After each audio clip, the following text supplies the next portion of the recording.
लद्दाख सीमा पर नहीं बहेगा अब जवानों का खून। चीन के साथ सीमा विवाद पर एक नया समझौता हुआ है।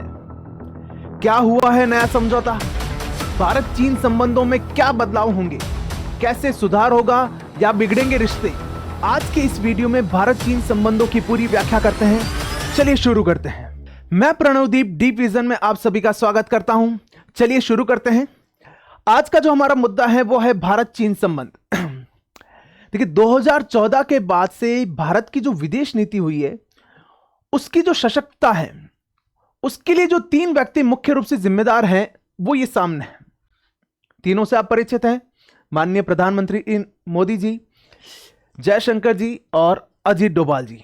इन तीनों की जो मास्टरमाइंड केमिस्ट्री है और जो वर्किंग प्रोसेस है वो अल्टीमेट है और इसका ही प्रभाव हमें देखने को मिल रहा है भारत चीन का जो एक नया समझौता हुआ है उसमें। आज उसी की व्याख्या करेंगे, पर शुरुआत करते हैं पूरे बेसिक के साथ कि भारत चीन के संबंध कैसे थे, किस तरह से बदलाव हुआ और विवाद कहां से पैदा हुआ। सबसे पहले हम बात करते हैं भारत चीन बॉर्डर की कहानी कि वैसा बॉर्डर पे ये जो विवाद हो रहा है वो किस तरह से है, हम लोग क्या मानते हैं और चाइना क्या समझता है।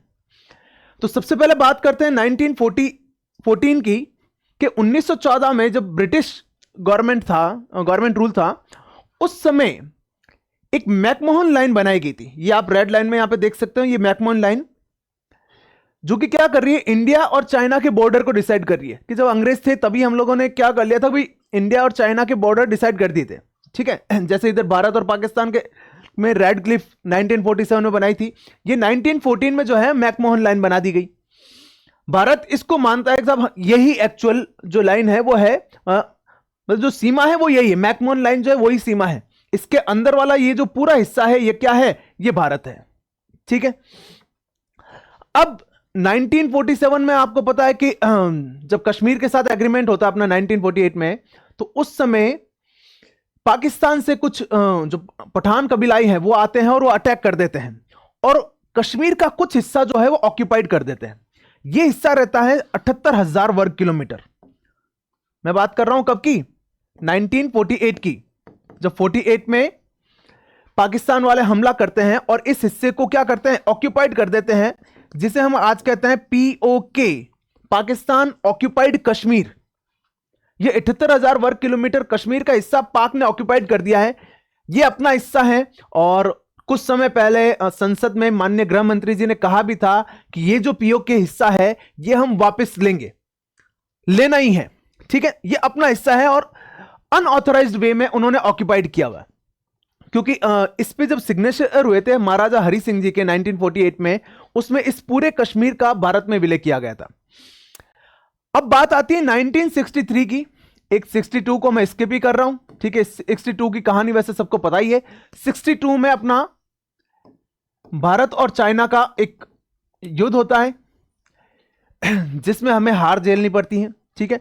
उसमें जो क्षेत्र संबंधी विवाद कुछ नहीं आता है ना, पर ये जो दूसरे मुद्दे थे, जो दलाई लामा वाला जो कॉन्सेप्ट था या दलाई लामा वाला जो मुद्दा था, उस मुद्दे को लेके यहां पर जो युद्ध हुआ था, हम यहां पर चूंकि सीमा विवाद की बात कर रहे हैं इसलिए 62 के वार को डिस्कस नहीं कर रहे हैं। 63 में फिर बाद में क्या हुआ था, पाकिस्तान ने ये जो POK था उसमें से 5,180 वर्ग किलोमीटर यहां पर और ये 38,000 वर्ग किलोमीटर, ये हिस्सा जो है लगभग 43,000 वर्ग किलोमीटर जो हिस्सा है वो क्या कर दिया, पाक ने चाइना को डोनेट कर दिया कि भाई साहब आप ये ले लो। ये हिस्सा एक्चुअली में लद्दाख का ही क्षेत्र था, जो कि एक कह सकते हैं बर्फीला जो रेगिस्तान है वही है।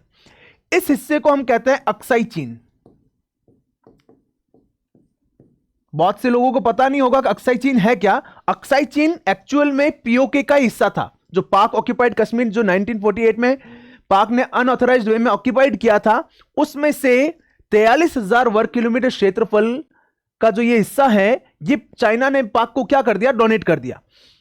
अब हम लोग जो हमारा जो क्षेत्र है वो पूरा जो ब्लैक बॉर्डर में आप देख रहे हो, POK, अक्साई चीन और जम्मू कश्मीर, ये पूरा हिस्सा जो है, ये पूरा हिस्सा महाराजा हरि सिंह जी ने भारत के साथ एग्रीमेंट करके भारत में विलय कराया था, यानी ये अपना हिस्सा है।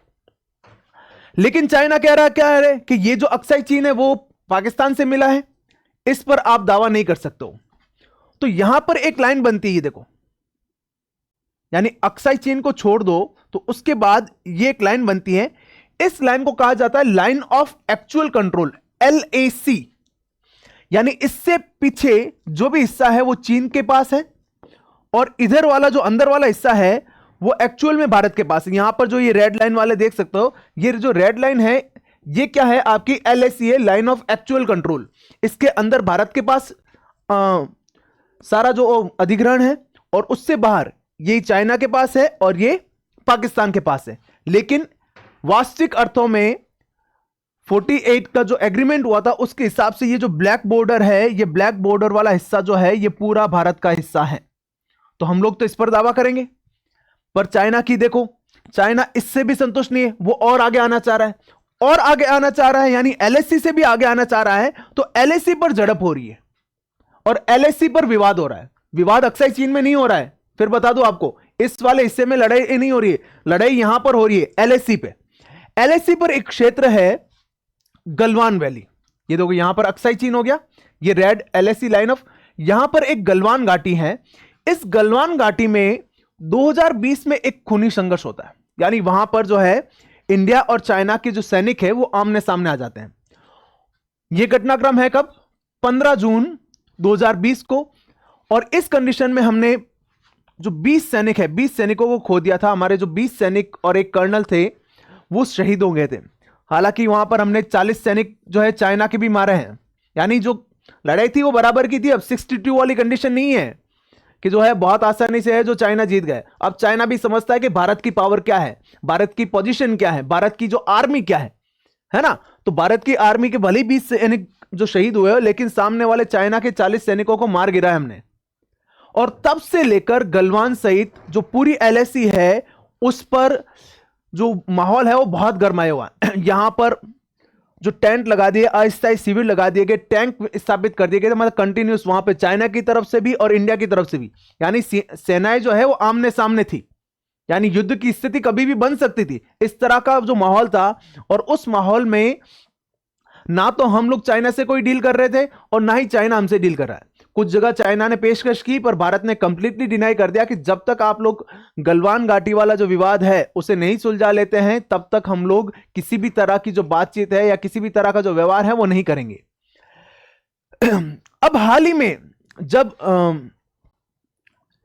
ब्रिक्स समिट होने वाला था, तो ब्रिक्स समिट से पहले ही पुतिन के कहने पर, पुतिन की ये मास्टरमाइंड है कि वो चाहता है कि जो है ब्रिक्स इतना स्ट्रांग हो जाए कि बाकी जो अन्य संगठन हैं वो उसके सामने फीके हो जाए। और ब्रिक्स के स्ट्रांग होने के लिए सबसे इंपॉर्टेंट चीज है कि भारत और चाइना जो है वो अपने विवाद सुलझाए।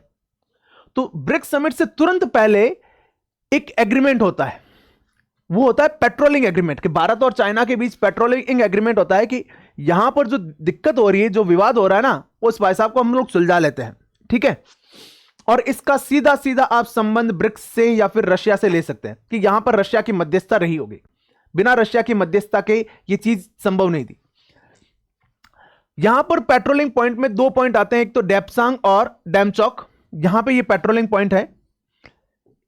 इन पेट्रोलिंग पॉइंट पर हमेशा यह होता था कि भी चाइना और इंडिया की जो सेनाएं हैं वो आमने सामने हो जाती थी, और आमने सामने होने कर कई बार उनमें झड़प होने की संभावना भी रहती थी। और पिछले 4 सालों में तो स्थिति बहुत ही ज्यादा विकट थी। अब जो समझौता हुआ है उस समझौते में क्या हुआ है कि अप्रैल 2020 वाली जो स्थिति है उसे बहाल करनी है। जून में जो हुआ है वो हमला हुआ था, वो लड़ाई हुई थी, झड़प हुई थी, उसके बाद माहौल खराब हुआ था। उससे पहले स्थितियां वैसे बेहतर थी। तो यह कहा गया इस समझौते में कि भाई अप्रैल 2020 वाली जो स्थिति थी उसको हम लोग क्या करेंगे, लागू करेंगे। पूर्वी लद्दाख में भारतीय और चीनी सेनाएं पीछे हटना शुरू करेंगी, ठीक है। अब क्या बताया, तो भाई जो अस्थायी शिविर रखे हुए थे, वहां पे टैंक लाके रखे हुए थे, वहां पे जो सेनाएं लाके रखी हुई थी, जो आमने सामने थी LAC पे, वो सेनाएं आप क्या करो, पीछे हटाओ। सेनाएं नहीं रहेगी तो क्या रहेगी, थोड़ी स्थिति कंट्रोल में रहेगी। डैमचौक और देपसांग पॉइंट में सेनाओं ने जो अस्थायी टेंट और शेड थे वो हटाने शुरू कर दिए। फिर बाद में जो पेट्रोलिंग है वो भी क्या करेंगे, अब अलग अलग दिन करेंगे कि भाई ये जो पेट्रोलिंग पॉइंट पे होगा ना, पेट्रोलिंग होगी, तो एक दिन इंडिया की होगी तो अगले दिन चाइना की होगी। और जब पेट्रोलिंग होगी ना, और जैसे अलग अलग पॉइंट्स पे है, तो किस पॉइंट पर कौन सी सेना पेट्रोलिंग कर रही है, इसकी सूचना दोनों जो सेनाएं हैं वो एक्सचेंज करेगी। जैसे बता देंगे साहब कि पेट्रोलिंग पॉइंट 10 पे जो है आज इंडिया पेट्रोलिंग कर रही है, तो वहां पे चाइना वाले नहीं आएंगे। कि साहब 11A पे जो चाइना वाले आ रहे हैं पेट्रोलिंग के लिए, तो इंडिया वाले नहीं जाएंगे, है ना। तो उस स्थिति में क्या होगा भाई, सेनाएं आमने सामने आएगी भी नहीं तो झड़प भी नहीं होगी। हालांकि वैसे ये जो मुद्दे हैं वो राजनीतिक स्तर पर और कूटनीतिक स्तर पर डील कर लिए जाते हैं, और उसके बाद जो सेनाएं हैं वो जनरली इंटरफेयर नहीं करती हैं, है ना।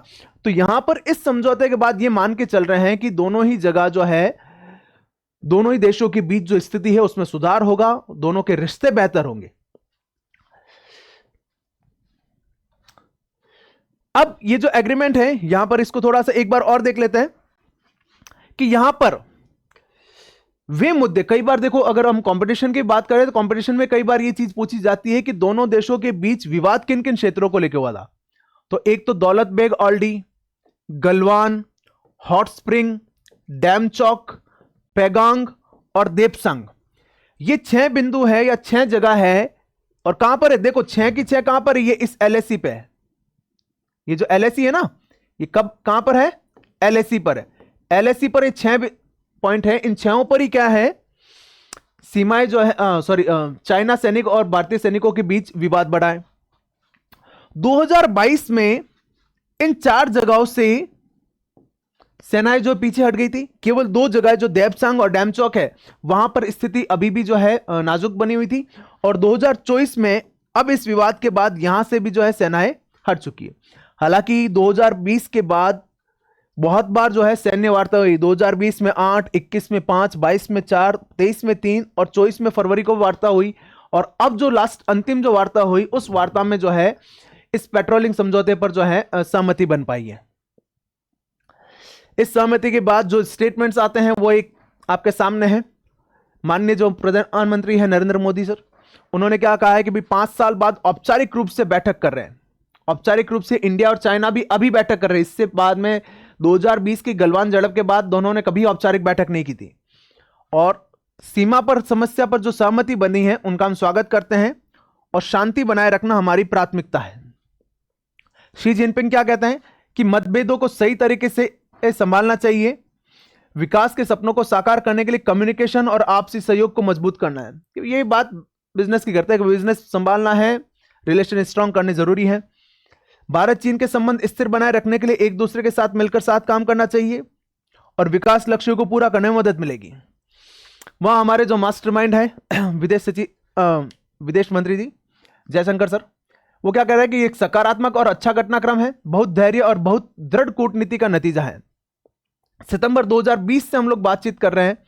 उस समय मास्को में चीन के विदेश मंत्री वांग यी से मुलाकात के बाद मुझे लगा था कि हम शांति और 2020 से पहले की स्थिति वापस ला सकते हैं। यहां पर एक बहुत अच्छा स्टेटमेंट इन्होंने दिया कि सीमा पर जैसे हालात होंगे वैसे ही हमारे रिश्तों में भी दिखेगा। यानी भारत जो है वो शुरू को से जो है ना, वो एक स्पष्ट रणनीति के साथ है कि वैसा आप सीमा पर विवाद नहीं सुलझाओगे, हम दूसरी बातें नहीं करेंगे।